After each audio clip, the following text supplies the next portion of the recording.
the government of the day. What does it mean? Does it mean that I have abandoned my role as an oversight member?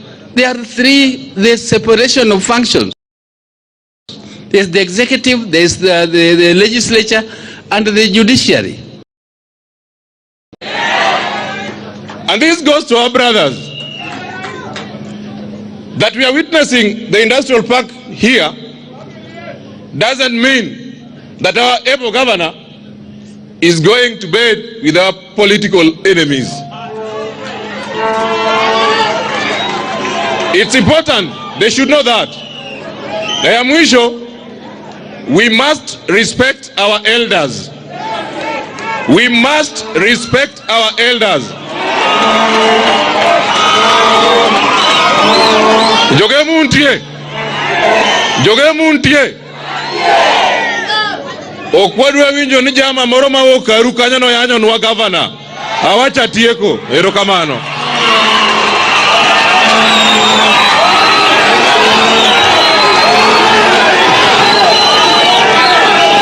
Okay.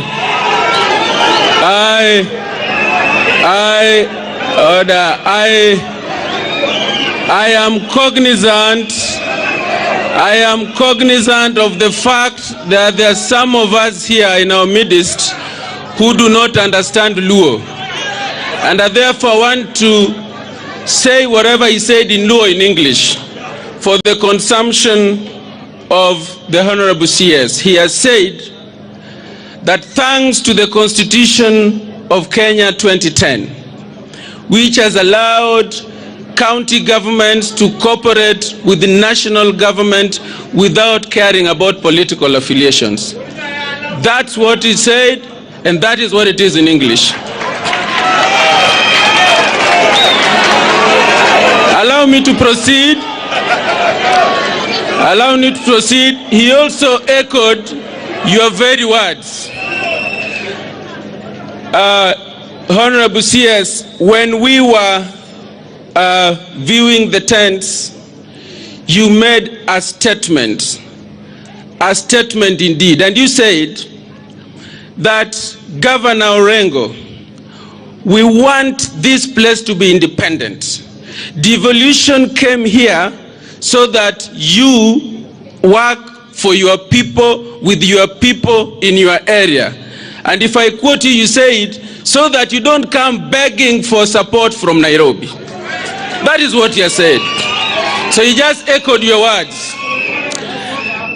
And as I want to conclude, I want to recognize members of the County Assembly who were in the previous government or the previous assembly, because it started by you appropriating funds for the purchase of this land. Will you be upstanding wherever you are, members of the previous assembly? Thank you very much. Thank you very much. Get your seats. All right. As I conclude, in the interest of time, I want to say that we thank the members of the assembly because it is not just allocating and appropriating funds for the purchase of land. You have gone an extra mile to ensure that we share or cost share, we match funds so that what comes from the national government, we add with what we have in the county government to make sure that this dream becomes a reality. And one commitment I can make on behalf of the members of the County Assembly, that we shall not start that which you cannot complete. And therefore there is an assurance on our part that we will allocate adequate funds, appropriate adequate funds for the completion of this project. And finally, we will do this as a county government, not for aesthetics, and we will not want a standalone facility. We will go to the next level now that we know there's room for expansion, to ensure that the object of this project, which is value addition, value chain, means integration of services. Once we have the facility, we will make sure as an assembly that we do what it takes to ensure that we have supporting projects, feeding investments that feed into this project so that it is integrated as the word means. And with those very many remarks, I want you to know that we are sitting in the middle of a bush. And allow me to let these people greet you in a special way. Jothurwa untie. Jothurwa umor. Ero kamano. At this point, allow me to invite, I'm not seeing the area MP, but I can assure you, I am sure that he supports what comes to his people on the ground. And I believe he's for this. And much as he didn't send me to bring greetings, allow me on his behalf to bring his greetings. Jothurwa urwako mosmo wuko MP mar this region.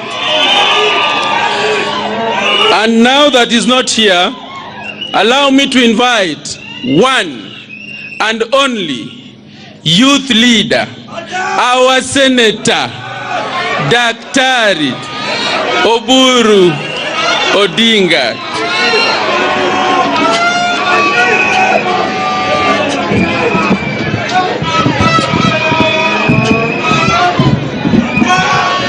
Thank you. As Daktari comes, we also recognize in our midst the Director, National Chamber of Commerce, who are a key stakeholder in this. Karibu Daktari. Yeah. Okay.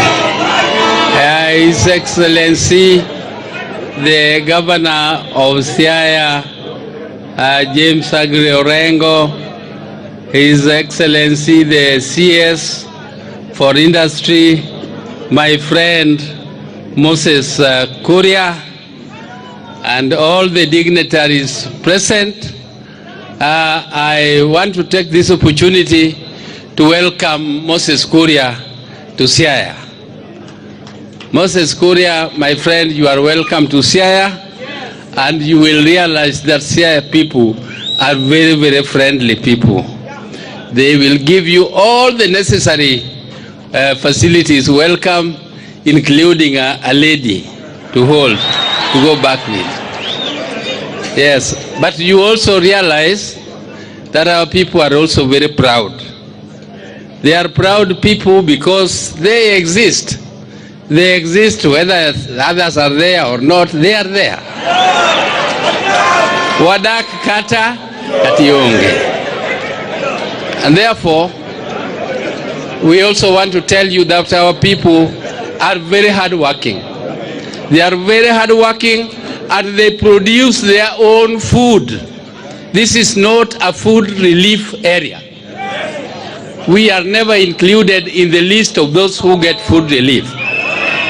So when you see us putting sufurias on the head, it is not because we don't have food, but because we are sympathizing with all the other Kenyans who are suffering because they have no food.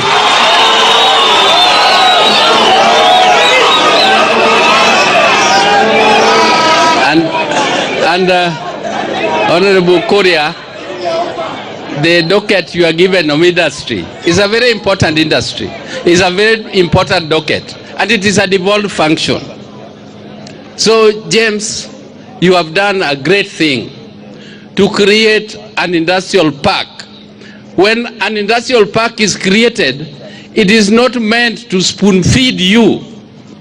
It is meant to give you a facilitation to invest as people of Siaya. And I know you are very hardworking.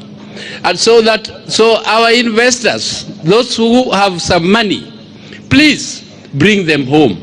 Bring that money home, come and invest in this industrial park so that we can create jobs for our people. We want our people not to go to Nairobi, to go to Kisumu to seek for jobs. We want them to work here. And there's an area which has been ignored, and I hope it will be included in this. That is the ICT, the outsourcing.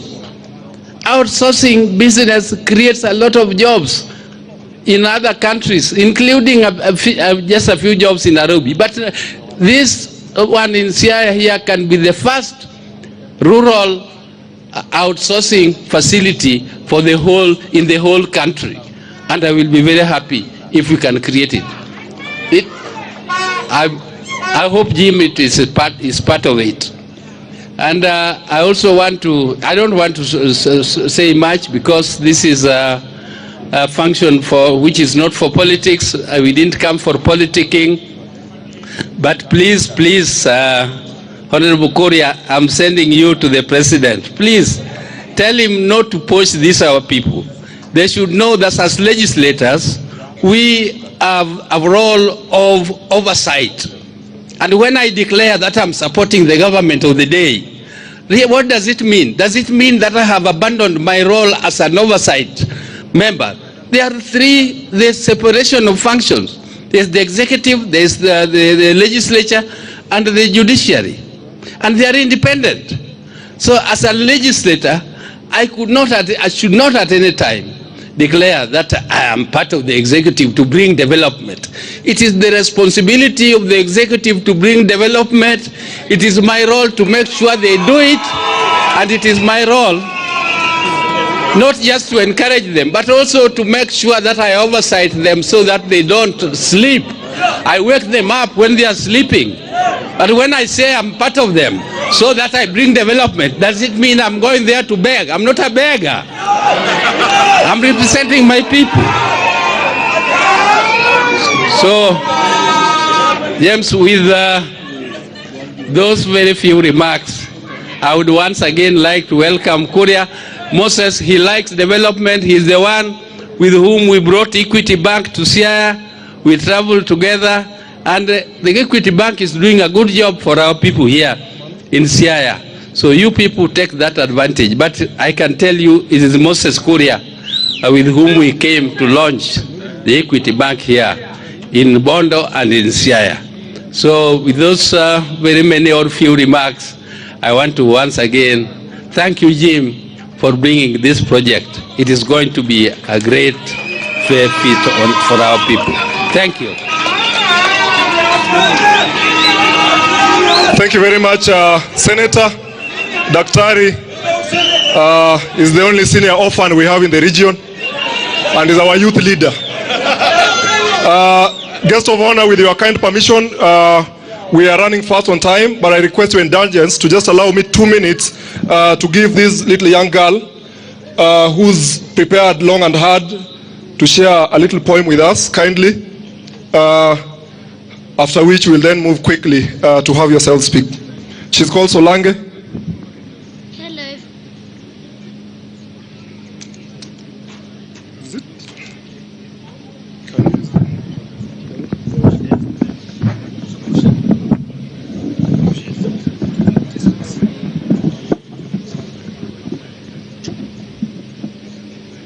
Hello everyone. My name is Solange Williams. Chief guest Moses Kuria, His Excellency Mr. Governor James Orengo, and all protocols observed. Praise God. Praise God once again. I have a poem entitled From Siaya to the World. The gateways to the world are now ready. Okay.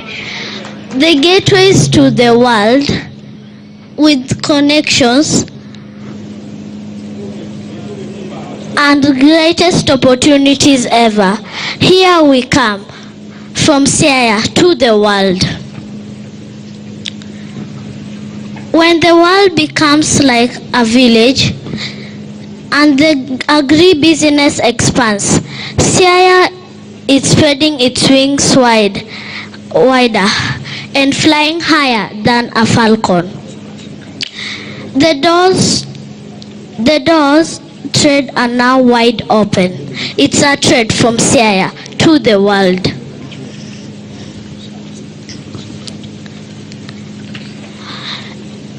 The industrial park, the unique economical hub, with cold rooms and warehouses. Our fish will go international, fresh from the source. It's a trade from Siaya to the world. His Excellency Mr. Governor, Honorable James Orengo, thanks to national government for helping us realize these dreams. and taking our domestic trade overseas. It's a trade from Siaya to the world. Siaya County, a beacon of excellence.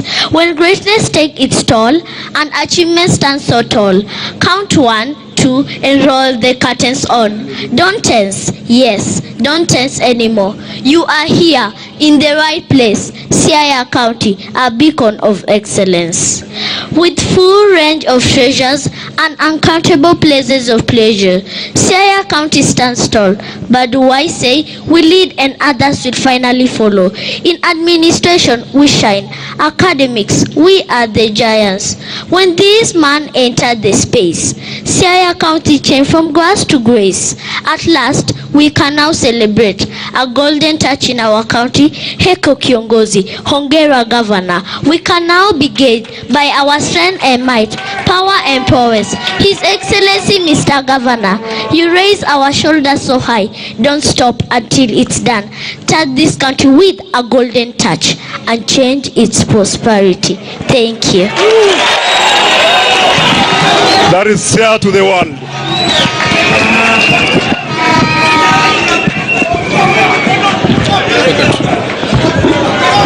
The face, man. Okay.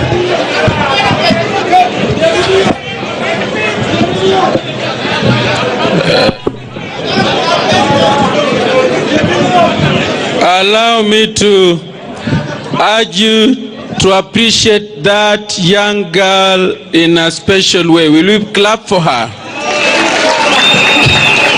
Thank you. Our guest of honor, Siaya, our guest of honor, Siaya comprises 6 sub-counties. And it is important that when you'll be leaving this place, you get rest assured there was representation from all the sub-counties. Kwa hivyo, nitataja majina ya sub-counties, alafu mtasimama, and then the guest will recognize you. I want to start with the delegation from Bondo. Wherever you are, would you be upstanding? Thank you very much. Wakilishi kutoka Rarieda, tafadhali msimame. Asanteni sana. Wakilishi kutoka Game, tafadhali msimame. Asanteni sana. Na wakilishi kutoka Lego Usonga, wale wenzetu kutoka Ugunja, na wale kutoka Ugenya, je? Asante sana. Hiyo ni ishara kwamba Siaya County iko hapa nzima. Na kwa hayo machache, tafadhali nikubalie nimwalike Bwana Jim Njoka, County Commissioner, aendelee na ratiba.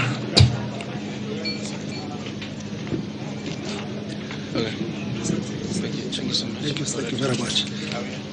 Now, our chief guest, Honorable Moses Kuria,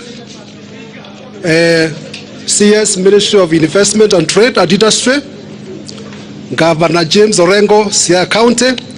On the interest of time, I want to do 2 things. Number 1, I want to recognize the presence of national government officers present. Musimame tafadhali. Yes. Tuwapigie makofi tafadhali. Kaeni chini. I also know in the room, in the house, we also have the leadership of the National Chamber of Commerce. You stand. Tuwapigie makofi. Finally, this industrial park, Siaya County, we have 2 major problems: poverty and unemployment. I want to urge the youth in a special way to go back to farming in a serious manner instead of getting consumed by illicit brews and drugs. Take advantage of this facility and you will have food for your families and money in your pockets, and you will afford poverty. And now it is my singular responsibility to welcome Honorable James Orengo, the Governor of Siaya County, to come and address us. Governor, welcome.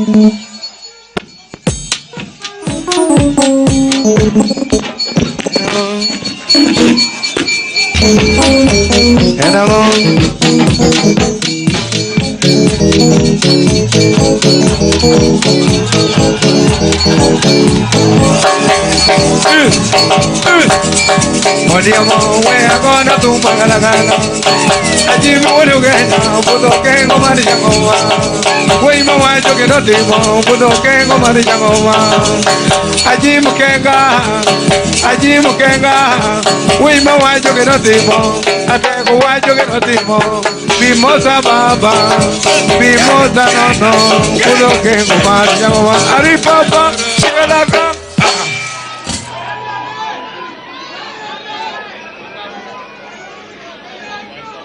Erokamana loka. Erokamano. Our chief guest, Honorable Moses Kuria, the Cabinet Secretary for Investment, Trade and Industry.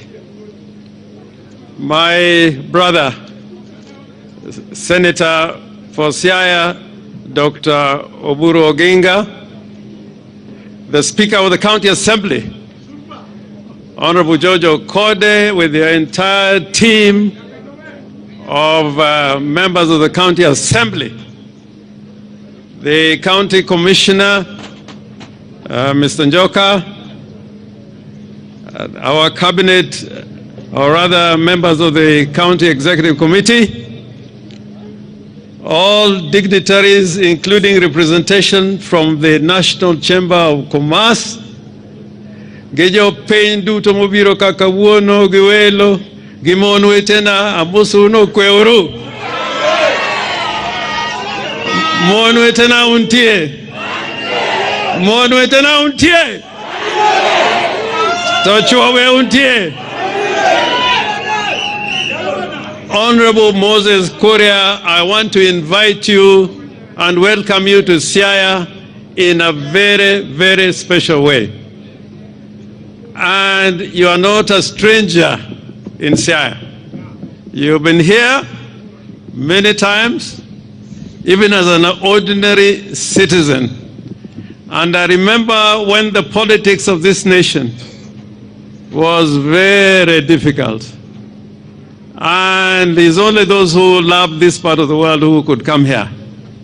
And I remember you came, not only during the government of the Grand Coalition government, but even during the struggles of multi-party. So when I see Moses Kuria, I see something beyond the ordinary politician that you see in this country today. And I want to say, remember that when you're in Jaramogi's home for his burial, you were beaten by the police. I've never known you are a sprinter. You know, from central Kenya, you don't get sprinters. You get other people like Moses Kuria, whom are friends. So, your coming here is of great, great significance. And let me say this. We are, as a nation, allowed to differ politically. We are allowed by the Constitution to differ politically and differ even forcefully. But everything goes wrong when in our politics we start to weaponize development, we begin to weaponize government operations. When we do that, we encourage parochialism and bring division amongst our nations. So Moses Kuria, what you have done today is a great testimony that Kenya is one country, one nation, and people of Siaya deserve development because they are Kenyans. They are no Kenyans of shareholders, they are Kenyans who are citizens of this country. So that and I know you've been in this region, you've been in the Azimio country. So, and I didn't come to see you, you just felt it was your constitutional duty to come to Siaya. So I urge you, I encourage you that we should make our politics where I can differ with Moses Kuria, but matters of development, we are one country, one nation. And also urge you, I also urge you, there is something silent amongst our people here. When we elect people and then they go to Nairobi, and then when they are here, they wear sheepskin, but when they come here, they wear clothes of wolves or political turncoats. That is what is killing our politics. If we can have in Kenya politicians who can take a stand, then development will be very easy. This is what Ababa was trying to say here. So Moses Kuria, I remember one day we were in an interview with you in the BBC.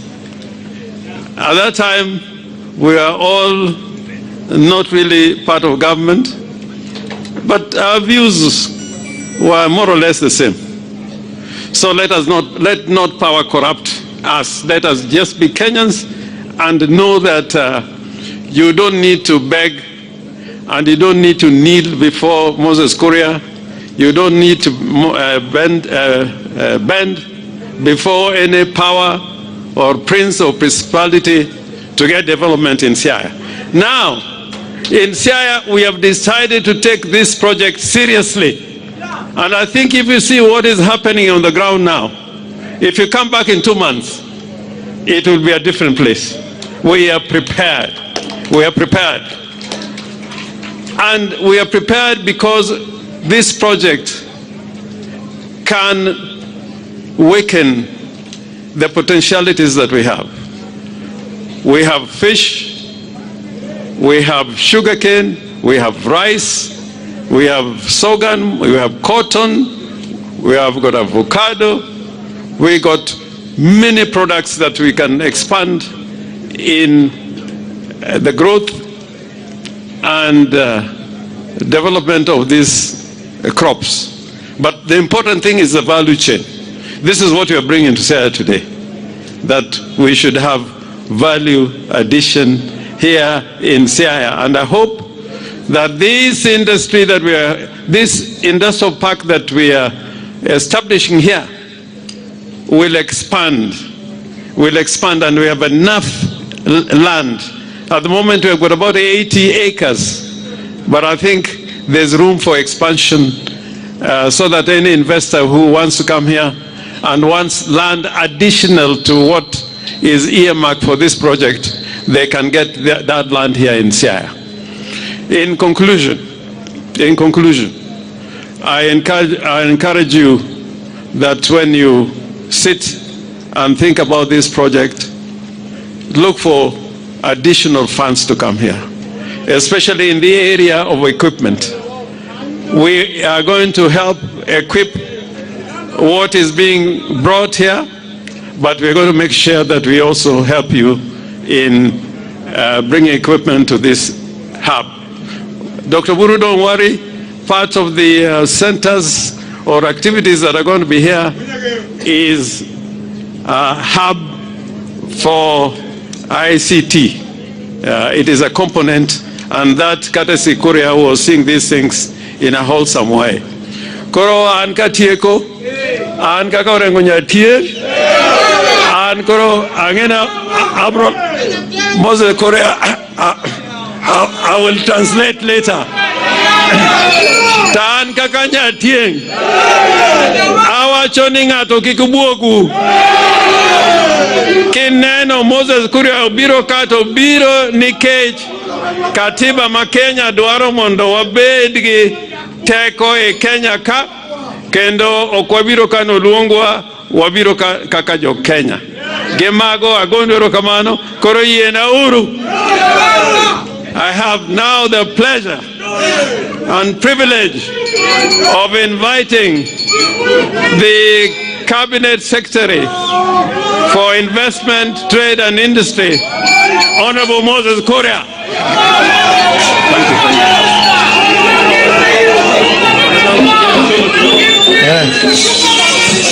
Asante sana. Thank you, Governor. My brother, Governor of Siaya. Bas.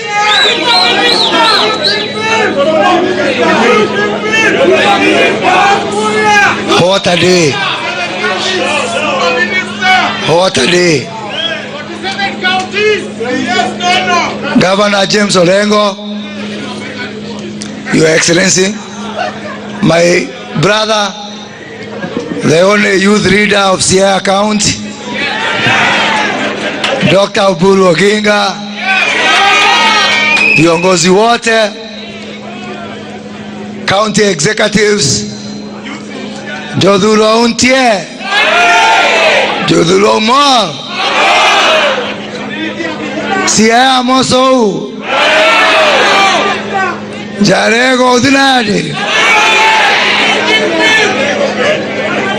Ningeendelea lakini I have some people who don't understand our language.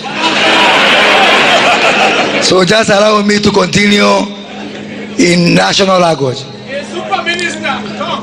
And you know, I've been launching these industrial parks in Swahili.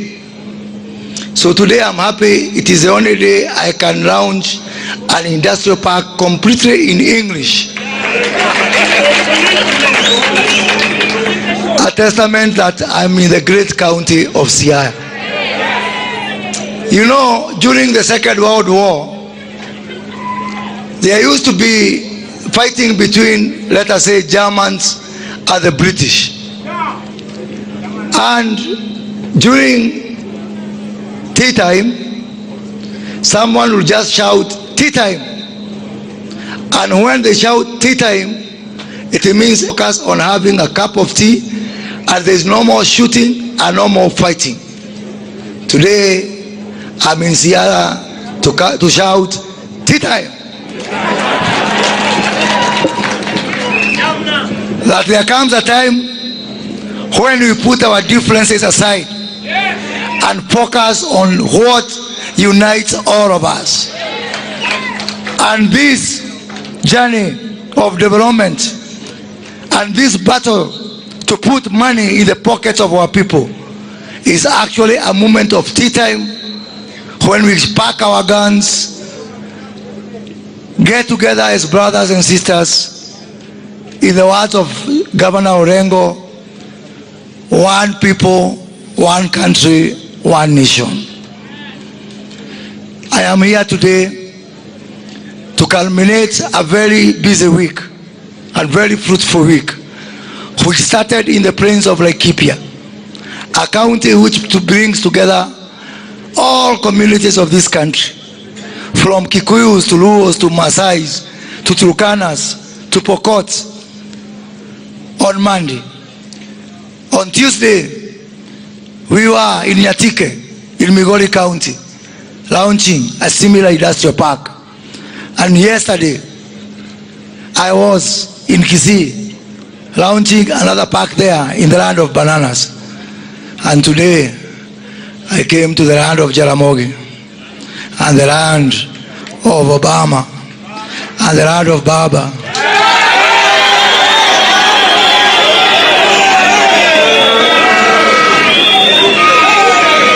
And the land of the great James Orengo, to say that indeed development has no boundaries and we are all one people.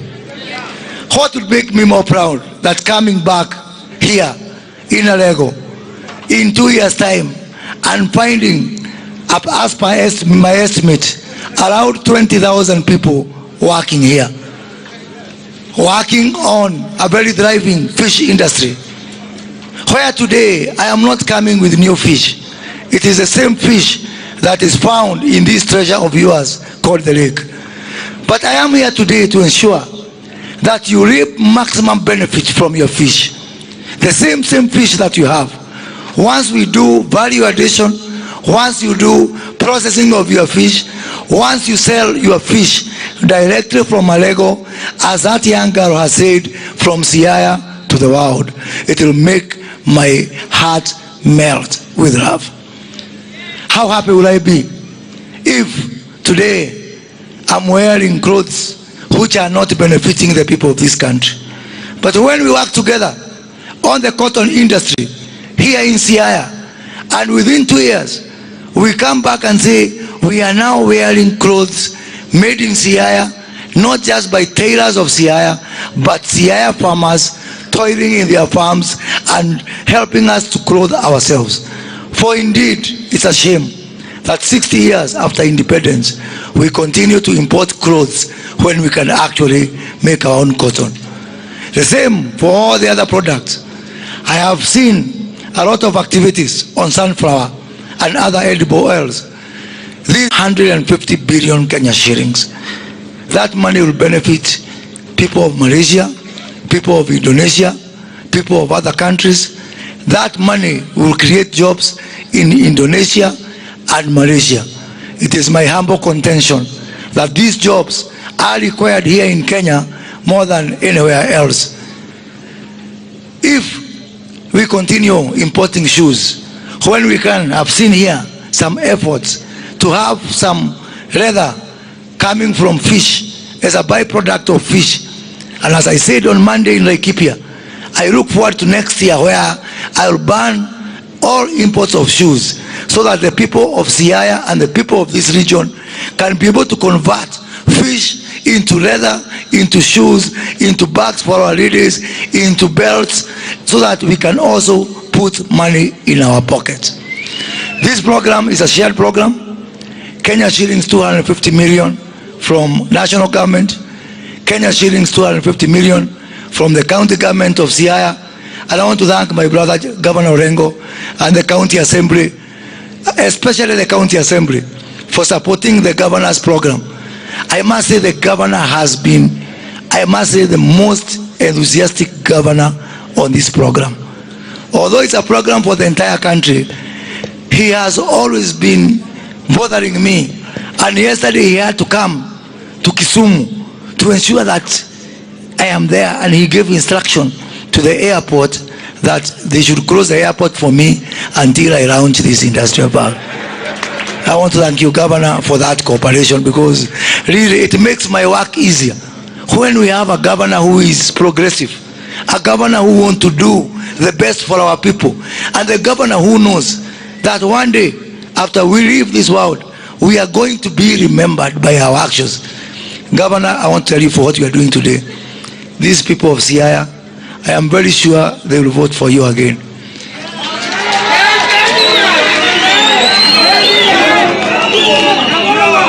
But that is not important. What is important is whether they vote for you or not. Me and you, we have got very high chances of seeing the kingdom of heaven because of what you are doing today. And I'm very, very, very, very, very proud of that. So guys, let us work together to uplift the lives of our people. Hakuna uchaguzi mwaka huu na hakuna mwaka ujao. So can't we keep ourselves busy by focusing on development? Then when the next election comes, we decide now tea time is over, we go back to those other things. And if possible, even those ones, we leave them behind and we forge together as one united nation. Sitting here, standing here as a minister in charge of investment, trade and industry, I feel a sense of foreboding when I remember the journey that myself, Brother James Orengo, Senator Obolo Oginga have come from. On 20th of January 1994, we were here a whole 29 years ago to bury Jaramogi Oginga Odinga, the man who instructed Otieno Kajwang to represent me in court and get an injunction that stopped me from being expelled from the University of Nairobi. And when I came here to bury him, I came to thinking we were coming for a burial, until now James Orengo quoted Mark Antony and told us that he was not coming to bury Oginga. 1 year later, when we had our first anniversary, the first Teroburu of Jaramogi, I was at Kangoka Jaramogi. And I remember I was sitting next to Oburu, and Oburu had a very long kabuti. That time, President Moi had said there's not going to be any live music in that Teroburu. And the leadership of this region was saying, no way. So we were there, and it was getting dark. Olusegun Obasanjo was there. That time not as a civilian president, but a former military ruler. And when the music started, I remember it was around 6:30 p.m. Okachi Bigi started playing Sara. And as they say here, no sooner had Okachi Bigi started playing Sara, tear gas was thrown. And I remember Oburu and I, we were helping each other buy the cactus at Kangoka Jaramogi to escape from a DC called Kirito Amai. And then we were whisked to safety. We went to a powder farm, and Baba prepared for us the best chicken I've ever tasted in this side of the world. That is 28 years ago. Today, I'm here as a minister. Orengo is here as a governor of Siaya. Oburu Oginga is here as a senator. And Makamu is an ordinary citizen.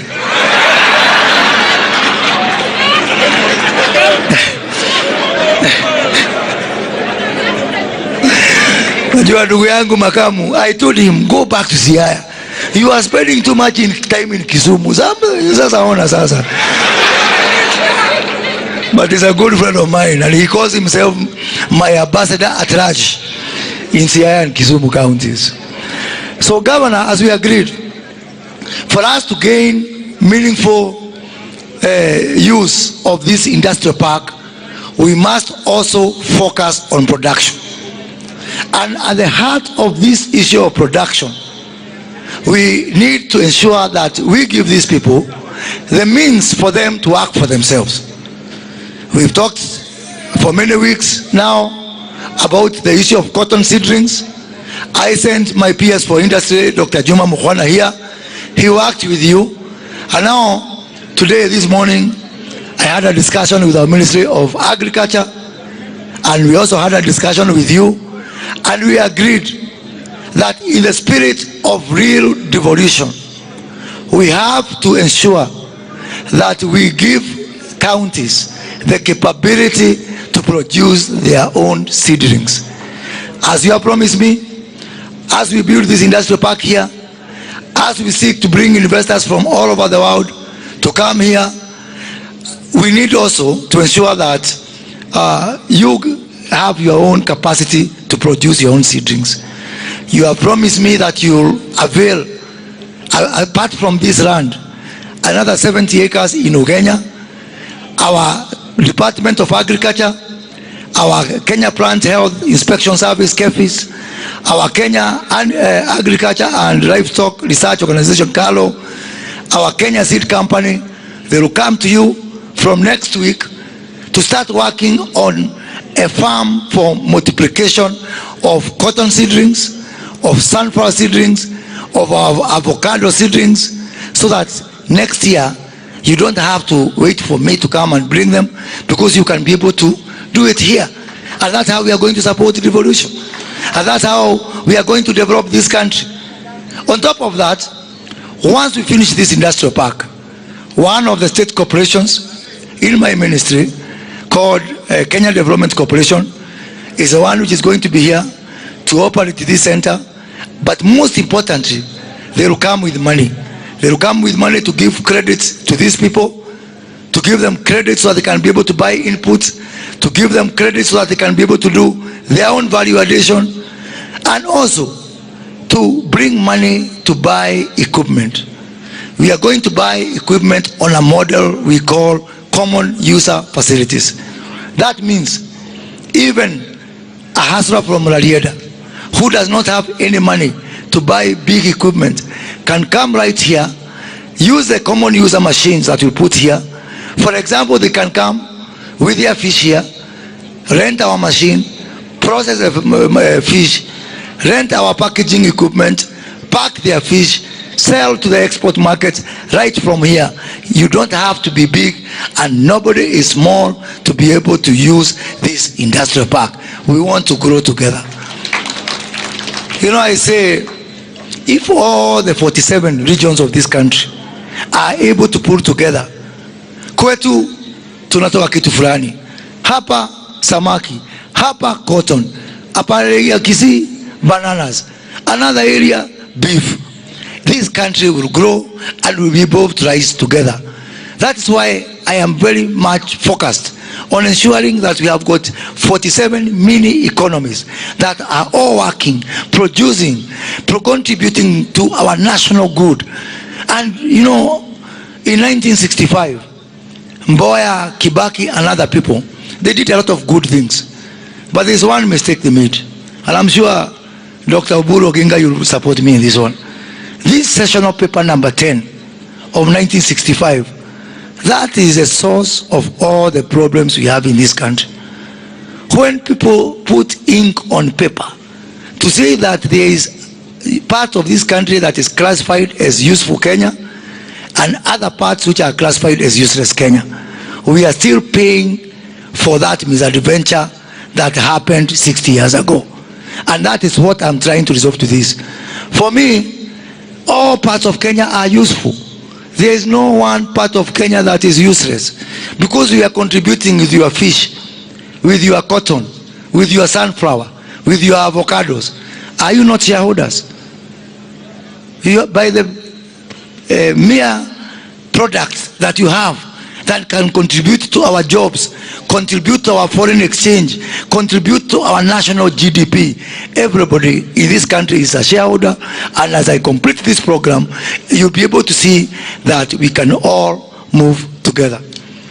Siku ya Jumamosi, mimi ni shabiki wa mpira na nashabikia timu inaitwa Chelsea huko juu, na hapa chini mimi mnajua ni mtu ya Gor Mahia. Kogalo, Kogalo eh.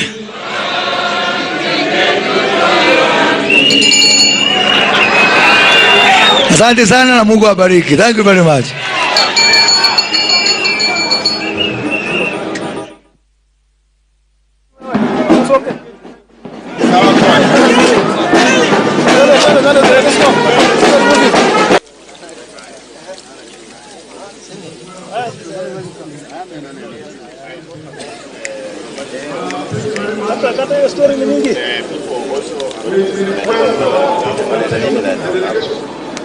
And then there's a